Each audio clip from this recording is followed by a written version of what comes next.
ये हमारा रिएक्ट का सेकंड नन्ना वीडियो जिसमें हम JSX के सारे एस्पेक्ट्स कवर करने वाले हैं, वो भी विजुअली, एंड लास्ट में मैं आपको नोट्स भी दूंगा।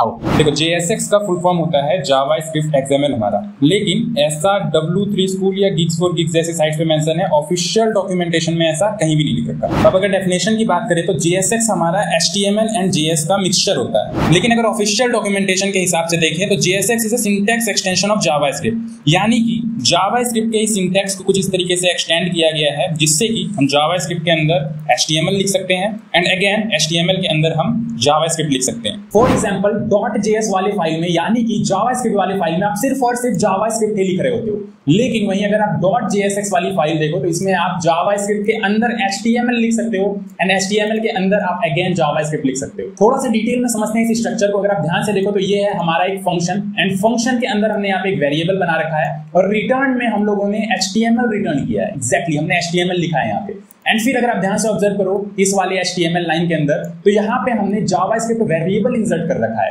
यानी कि ये नेम आपका एक वेरिएबल है, नेम की वैल्यू मानस कुमार लाल है, तो यहाँ पे लिखा हुआ आएगा माय नेम इज मानस कुमार लाल। अब यहाँ पे HTML लिखते समय कुछ निम्नलिखित बातों का ध्यान रखना। सबसे पहला, यहाँ पे हम लोग एट्रीब्यूट्स को कह रहे होंगे प्रॉक्स। जरूरी है क्या? देखो जरूरी तो नहीं है, लेकिन अगर कहोगे तो अच्छा लगेगा, थोड़ा वट बढ़ेगा। एंड फिर दूसरा, क्लास को आपको यहाँ पे क्लास नेम लिखना है, ये बहुत इंपॉर्टेंट है, क्लास को क्लास नेम लिखना ही है। फिर फॉर को HTML फॉर यहाँ पे लिखना ही है, बहुत इंपॉर्टेंट।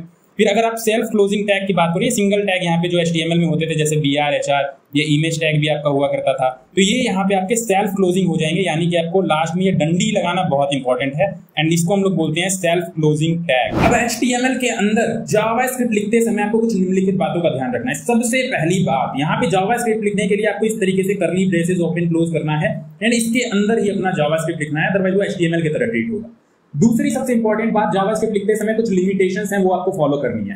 जावास्क्रिप्ट में जो कर्ली ब्रेसेस आप लगाओगे उसके अंदर सिर्फ और सिर्फ वेरिएबल्स आप इंसर्ट कर सकते हो, फंक्शन कॉल्स कर सकते हो, टर्नरी एक्सप्रेशंस का यूज कर सकते हो, मैथमेटिकल ऑपरेशंस का यूज कर सकते हो, इसके अलावा कुछ भी नहीं। अगर मैं शॉर्ट में बताना चाहूं तो आप एक्सप्रेशंस का यूज कर सकते हो, स्टेटमेंट्स का नहीं। स्टेटमेंट्स जैसे कि इफ एल्स स्टेटमेंट हो गया, फोर स्टेटमेंट हो गया, जावास्क्रिप्ट में तो आपने कर ही रखा होगा, तो एक्सप्रेशंस आप यूज कर सकते हो, स्टेटमेंट्स का यूज नहीं कर सकते। और अगर सिंपल में समझना है तो आपने टेम्पलेट लिटरल पढ़ रखा होगा जावास्क्रिप्ट में, तो टेम्पलेट लिटरल का जो भी यूज था वही सेम यूज आपका यहाँ पे कर्ली ब्रेसेस का। तो बस इतना ही है आपका JSX, एंड ये रहा आपका JSX का पूरा नोट्स। अब इसे आप एक्सेस कैसे करोगे वो मैं आपको बता देता हूँ। यहाँ आपको YouTube पे आ जाना है, स्कूल फॉर यू सर्च करना है, प्लेलिस्ट सेक्शन में ये प्लेलिस्ट आपको दिख जाएगा, रिएक्ट पे रिएक्ट, सारी चीजें मैंने डिटेल में समझा रखी है, तो आप यहाँ पे पढ़ सकते हो। साथ ही साथ यहाँ पे आपको सारे के सारे लेक्चर्स में उन लेक्चर्स के नोट्स मिल जाएंगे। तो अगर जैसे आपको JSX का चाहिए तो JSX वाला लेक्चर यहाँ पे आप ढूंढ लो एंड उसके डिस्क्रिप्शन में आपको नोट्स मिल जाएगा।